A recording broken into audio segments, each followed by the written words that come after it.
Chapter 19.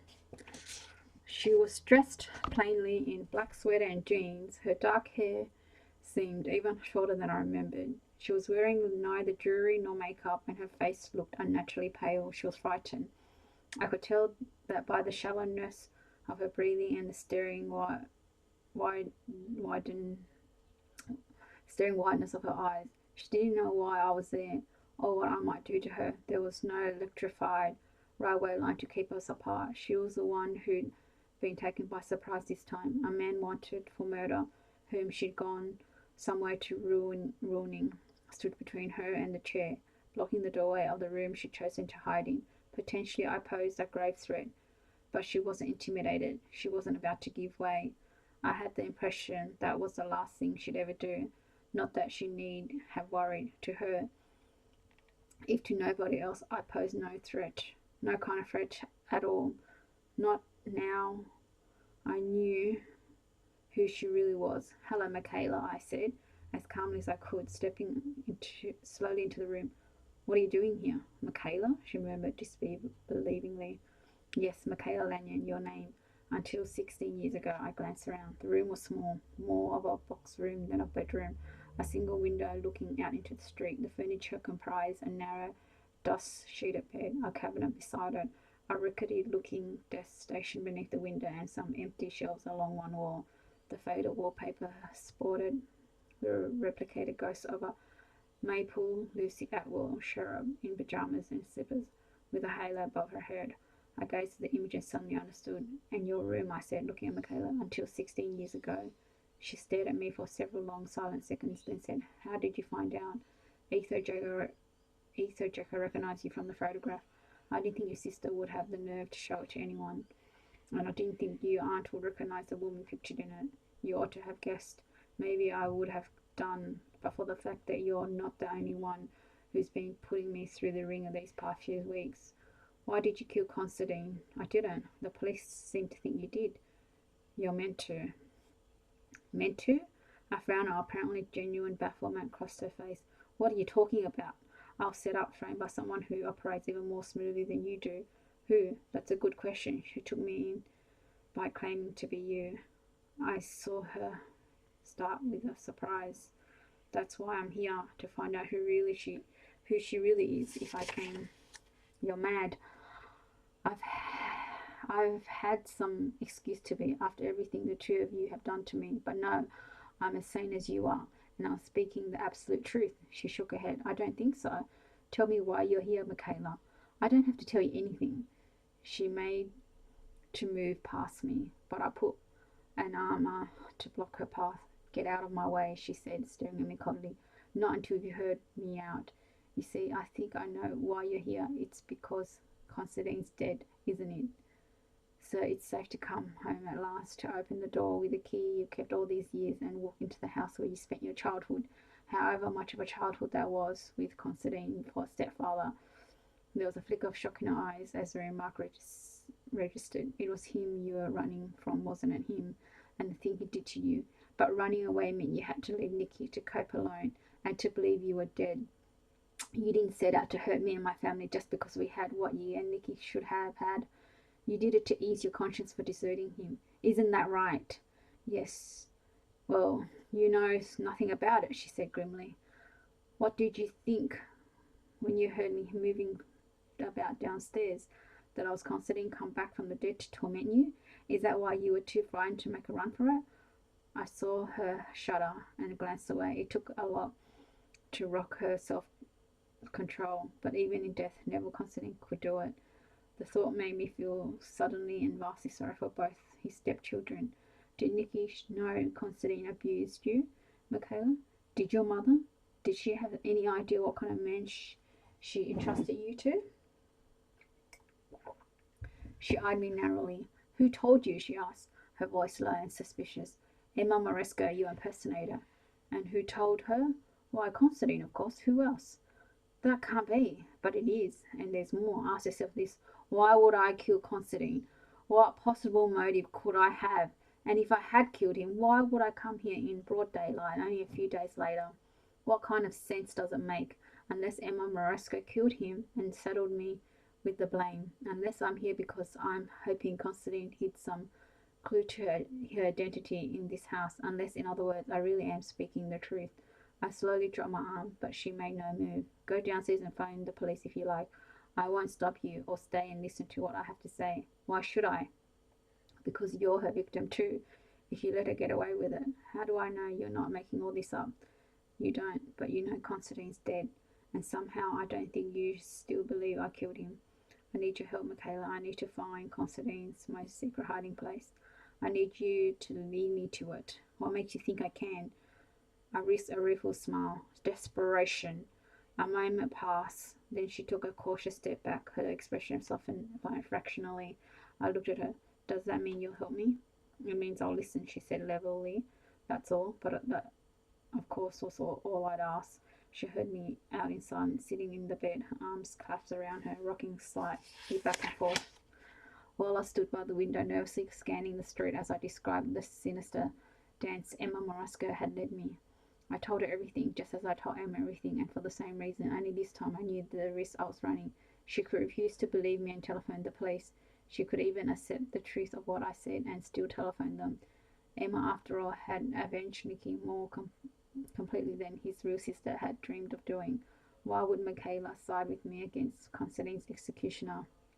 Why should she want to help someone she'd earlier tried to ruin? Why should she lift a finger to save a member of my family from injustice after what we'd done to her father? In the end, when I'd said all I had to say and she knew every one of the discoveries I'd made, it was she who told me why. Still sitting on the bed, her face averted. She spoke in a strange low voice that was scarcely her own, clogged with a kind of exasperated ferocity. I'd have thought I could happily turn my back on you in a situation like this. I ought to hate you now. You've admitted Nicky was right all along, and your own grandmother faked some of the evidence that hanged our father. I ought to throw you to the wolves and hope your whole family gets torn apart in the process, but I can't do it. I find all of the supreme ironies, and here she paused to look over her shoulder at me, that I actually feel sorry for you. It seems Nicky didn't choose his friends as badly as I thought. I should have searched out the truth a long time ago, Michaela. Yes, you should, but then I should have done openly and honestly what Emma Moresco did so cunningly in my place, shouldn't I? I was just too angry to see it, and frightened as well, I suppose, after all these years of leading another life. The result is that a woman I never met has made a fool of both of us, but she's also made one crucial mistake, which is she's been greedy.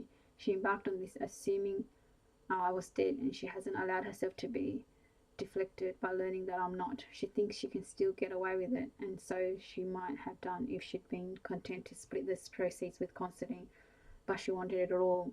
Or maybe Constantine left her no option. Either way, she's gone for broke, and it isn't going to work. Why not? Because you're right, Constantine was a great one for secrets. He loved to hoard them like trophies.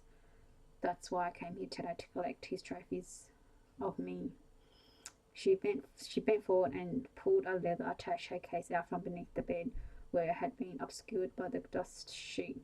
It was worn and scuffed with age. The initials NFC were stenciled on the lid. He planked out the loft and set it up as a darkroom for his photographic hobby. But photography was just an excuse to keep himself locked away. She stopped and took a long, calming breath, then went on. And sometimes me with him. She smiled hard. I remember the very first time he opened this case and showed me the pictures and the magazines he kept in it.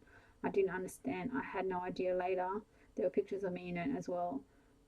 They were all his guarantee. I'll never tell Mum what he did to me. He said she thinks I'll lead him on, and the pictures would prove it, and I was stupid enough to believe him. You don't have to tell me this, Michaela. No, I suppose I don't.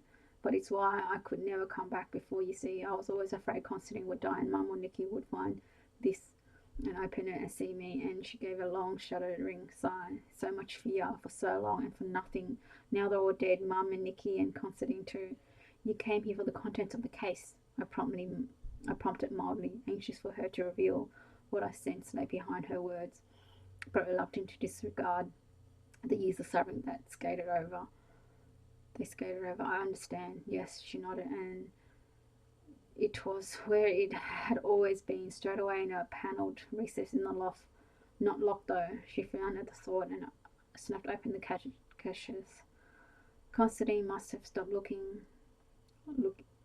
Constantine must have stopped locking it once he found himself living alone. Slowly she raised the lid. I was worried the police might have taken it away, but it didn't look as though they'd even been up there. I brought it down here to check that it will still contain what it used to contain, and it did, but there was something else as well. She reached into the case, lifted out a buff envelope and handed it to me, letting the lid fall shut beneath her. It was a letter addressed to Constantine by hand and recently postmarked.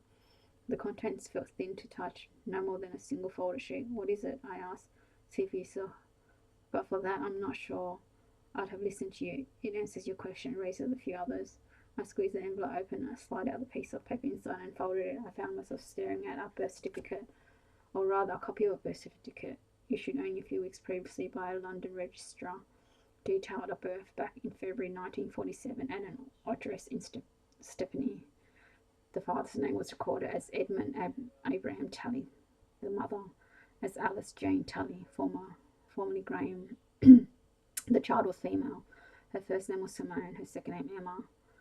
Michaela's MG ate up the miles southwest along the A12 through Essex as the grey afternoon faded rapidly to dusk. We said little or nothing to each other, an undeclared truce, putting reminiscence and recrimination to one side until the issue of the movement was resolved. There would be a time to face the wrong we'd done each other and those dear to us. But that time was not now. It was dark by the time we reached the Dartford Tunnel, an early evening, cold, damp and Channel raw, before we were walking back from our parking place near the Palace Pier in Brighton towards Madeira Place. Alice Graham had lied to me once, but nothing less than the truth would be good enough now. Yet lies, of course, are only one way to avoid a reckoning. As soon as I saw the closed door and blackened frontage of the ebb tide guest house, I knew she'd resorted to another. The birds have flown, said Michaela, when I rejoined her at the foot of the area steps. After several pointless stabs at the doorbell, it was to be expected. But flown where? I snapped. Her neighbouring landladies might know, she replied, countering my exasperation with calm logic. She may have had to farm out some guests if it was a sudden departure, which it probably was, I said, feeling a touch more optimistic. Exactly, wait down by the pier and I'll see what I can find out. I did as I was told, sulking around in the anonymous and sparsely populated shadow of the promenade near the pier entrance for 20 very long minutes until Michaela appeared at the bottom of Madeira Place and waved me over. Mrs. Beavers at the Rock Pool says Alice Graham went away on a spur-of-the-moment holiday last Sunday. No idea where or for how long. That figures. I said I was looking for Alice's daughter, and Mrs. Beavers says she hasn't been seen her in years, but there's no doubt she exists. I know that, I sighed. Sorry, it's not your fault. The fact is, though, we're not getting anywhere, are we? They've done a bunk, and Emma's probably taking good care to cover their tracks. She's not infallible. And remember, she does go by her first name, Simone. You're sure of that, are you? Yes, because I tried it on Mrs. Beavers and she bit. She's a hopeless gossip. That's what took me so long. I claimed I'd been to school with Simone, but had lost touch since I was trying to organise a reunion. She kindly supplied the name of the school without realising it, and filled me in on Simone's subsequent history. Not that she knew much, as you expect. Simone's a bit of a mystery. But when I asked if she'd ever got married, the answer was yes, and divorced, with a son to show for it. The grandmother dotes on him. Guess what he's called? Haven't a clue, does it? I broke off and seemed to see her eyes twinkle in the gloom. Edmund, I murmured. That's right. He's 11 or 12, apparently lives with his father. Where? Surrey Stockbroker Belt. We need to be more precise than that. I know, but Mrs. Beavers is a gossip, not an address book. Then an address book's what we'll have got to lay hands on. I wonder if Alice Graham has taken her away with her. Hard to say. True, but we're going to have to find out, aren't we? Yes, Michaela nodded. My thoughts exactly. 6 hours later, we made our move. Michaela kept watch while I went down the narrow steps to the front door of Alice Graham's basement flat, armed with a length of scaffolding pipe. I'd taken out a builder's skip further along the seafront, punching a hole in the glazed panel. in the top half of the door seemed to make enough noise to wake the occupants of the local mortuary, never mind the sleeping residents of Mandurah Place. But nothing stirred, so I went ahead and reached in to slip the latch, then let myself in. Housebreaking was beginning to agree with me. Luck was with me, because virtually the first thing I saw by the light of Michaela's torch was a telephone standing on a small table just inside the door, and on a shelf beneath was a padded leather address book. I picked it up and beat a treat, reckoning I could always come back if the book led us nowhere, but fervently hoping I wouldn't have to. Nor did I. It took a while to find out what we were looking for, because Alice Graham had recorded information, not surprisingly under the initial letter of her grandson's name, Morrison. There was little Edmund listed with his father Ian and stepmother Sally at an address in Lochdale Avenue, Weybridge. There were no fewer than 7 successive addresses and telephone numbers listed for Alice's daughter. The first elsewhere in Brighton, then one in Horsham, 2 in London, 1 in Paris, 1 in Amsterdam, and another in London. But all of them had been crossed out, and I knew better than to think any of them had the slightest value. She would be long gone from anywhere she'd ever been before, but a blood tie was one link she couldn't break, and there was a good chance it would prove her undoing. The Paris address, however, stuck in my mind as we drove out of Brighton in the dark and empty second half of the night. I remember asking that day would meet at Battersea Park if she'd ever been there, and I remembered her answer, Paris? Never. The lie had come so slicky and swiftly, just as they always did, I suppose, but now she's begun to stumble. One too many lies, one risk too great, one step too far. We were going after her, and we were going to find her. We laid up at a large and anonymous hotel serving Gatwick Airport for the rest of that night and most of the following morning. I tried to sleep without much success, resisted the temptation to call Miv for fear her phone might be tapped by now. Watching the television and scanning newspapers for further word of me, there was none, and tried to formulate a detailed plan of campaign. In the end, though, we both admitted would have to play it by ear. Emma, or rather Simone's ex-husband, wasn't likely to be on her scheme, nor disposed to protect her. Somehow I couldn't imagine him refusing to help us if we could convince him of the urgency of the case. On the other hand, he was an unknown quantity, and I couldn't afford to make even one mistake. If he recognized me or took against us, we were finished before it even started. Reluctantly, therefore, I agreed to leave face-to-face contact to Michaela. We booked out the hotel, drove up to Weybridge, and traced the Morrison's address to a broad avenue of well-to-do detached houses on the affluent verge of St George Hill. Theirs was a large, double-fronted, red brick family residence set far enough back from the road to be screened by the mature garden in front of it. We parked a little way short of the entrance, watched the golden leaves falling from the curbside tree, and waited for Ian Morrison to return from work. There was a car parked in front of the garage beside the house that looked like it could be his wife's, but there was no sign of her, and even if there had been, would ruled out approaching her on her own. Simone wasn't likely to be a happy memory for either her or Ian. The best way to trade on that probability seemed to be to catch them together and exploit any embarrassment the memory engendered. We had no way of knowing how long they'd been married, nor whether Sally had been on the scene before the divorce. To us, they were total strangers, nothing more than names in an address book. But there were vital parts of Simone's Graham's past and Emma Moresco's present.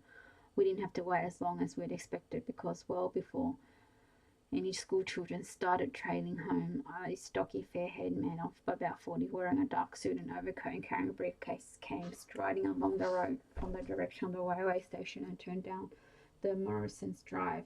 By rights, he shouldn't have been back from the office so early, but nevertheless, there he was. Michaela gave him a 10-minute start, then went in. She came out again a quarter of an hour later, walked casually to the car, climbed in, and started away. Well, I asked. Nice couple, she said. Pleasant, ordinary people. He came home early to build up on fire for their fireworks party this evening. It's Guy Fawkes night, remember? So it is. Life goes on. For nice, pleasure, ordinary people, you mean? I suppose I do. I hope they have a great time. They'll probably be Edmund now. As we reached the corner of the end of the road, a boy in ill-fitting school uniform came round it, heading towards the Morrison house. He had his father's blonde hair. but the slender build of his mother. He reminded me of Nicky and marvelled myself when we were about his age, back in the summer of 1947 when his grandfather murdered an old man in Truro, and with him a childhood friendship. They don't know, by the way, Michaela went on about Tully. I tried the name on them, but they just looked blank. Simone always styled herself Graham, even when she was married. Do they know where she is? No, she became more and more elusive of late. Apparently no address, no telephone number. She contacts them, or they can get in touch through her mother, but I have the impression they'll be in no hurry to. The divorce was a long time ago. Reading between the lines, the marriage pretty brief and bruising. Neither of them would say much about Simone, but they exchanged a lot of meaningful glances. She's someone they prefer to forget. So would I if I could. Then you and the Morrisons are in the same boat. Simone exercised her right to visit her son, much as that like her not to every other Sunday, except she's missed several in a row lately. Too busy stitching me up, probably. But that won't apply this Sunday, will it? Besides, she promised Edmund she'd take him to the Tower of London. Michaela glanced round at me as she waited for breaking the traffic on the main road with Granny. Has she indeed? The Morrison said that asked her to contact me when she called round to pick up the boy. I left my phone number, even though they didn't seem confident she'd ring me, which is just as well when I wouldn't be at home to take the call if she did. No, I nodded my agreement to what she was applying. I don't suppose you would. She won't let her son down. Michaela pulled out, and we headed north, some destination evidently fixed in her mind, although the only one in mind lay a short distance behind us, and we won't let her down. Michaela drove into London through another fast-falling dusk, explaining as we went that she thought I ought to lie low at her flat until Sunday. How strange it was. I couldn't help thinking that after all the weeks of searching and hiding, we now found ourselves thrown together as allies. We had our reasons as we'd had them before, but they weren't enough to hold bemusement at bay. By the end of this we were going to know each other better than she'd ever intended, and I'd ever have dreamed possible. But what form the end would take, I had no way of foreseeing. Neither of us would have the final say. The flat turned out to be an elegantly furnished penthouse in a mansion block near Sloane Square. She must have seen the look of surprise on my face as she showed me in. It was a long way from Emma Moresco's fabricated life in high-rise Battersea. It didn't start out so very differently from how you are led to believe, she said, reading my thoughts. But the rest was wishful thinking to Constantine's part. He'd have liked me to be a loser in life, instead of which, she shrugged, I get by. How? I smiled awkwardly. If you don't mind me asking, what if I do? It seems a long time till Sunday. I'm sorry, but I don't feel ready to bare my soul to anyone. If you say so, I do. It's strange, though. What? The look she shot me. That was pure Nicky. I have the distinct impression you will be by Sunday. I was shooting a line, but I turned out to be right. Soul-bearing overstates the case, but certainly by Saturday night, Michaela was prepared to tell me more about herself than she'd ever told anyone else. We'd been cooped up in the flat for 48 hours by then, and the pressure of waiting had taken its toll on both of us. She'd gone out a few times to buy food and had conducted several telephone conversations behind her closed bedroom door, but whatever normality comprised for her had made no other intrusion. I paced around, drank coffee, and flicked aimlessly through magazines and stared out broodingly across the London skyline, wondering if we'd get the better of Emma Moresco, and enduring as best I could the nervous, stretching excess of physical inactivity and mental turmoil. I deliberately refrained from asking Michaela anything about her life, and ignored the few clues that presented themselves. The arrival in the post of letters addressed to Miss C. A. Forbes, a book collection biased towards furniture, architecture, and interior design. An accumulation on her mantelpiece of gilt-edged invitations from Caroline Forbes to attend a Swiss party here and a select reception there. My guess was that she had some lucrative foothold in the world of design, but I was determined to let her keep as much of her own hard-won privacy as she wanted. She stopped hating me, and I'd ceased to be angry for the harm she'd done me. But what took the place of such feelings, except she had decided to strike back at the woman who outwitted us? was far from clear. On Saturday night, however, there came a sliver of an answer. We had to decide what we were going to do when we travelled to Weybridge to the following morning. Yet the decision depended on the personality of Emma Morisco, somebody neither of us knew anything about beyond her capacity for deception. I think she's a little like me, Michaela admitted. How exactly? She's used to pretending, so much so that she pretends even to herself. What does she pretend? That she doesn't need other people. And that's what Caroline Forbes does as well, is it? She has to. Why? Because she always has since childhood. When did you decide to run away? Why do you want to know so badly? I don't, but I badly want you to feel you can tell me. We're going to have to trust each other tomorrow, and you know all there is to know about me. So you see it as quid pro quo? I see it as inevitable. Emma Morosco told me the story of your life, but it was a lie. Don't you think you should set the record straight? She stood up and stared out the window, crossing her arms defensively. Sometimes it's better not to fill in the blanks, but not always. Always in my experience. That's the thing with experience, though, isn't it? She turned around and looked at me. What do you mean? It doesn't prepare you for the unexpected. There was a silence of several seconds, during which a firework held back from Thursday performed a noiseless starburst behind her somewhere over Belgravia. Then she said, let's take a walk, Chris. It was the first time she called me by my name and the clearest indication that I could wish for, that her defences were slowly coming down. I need some fresh air.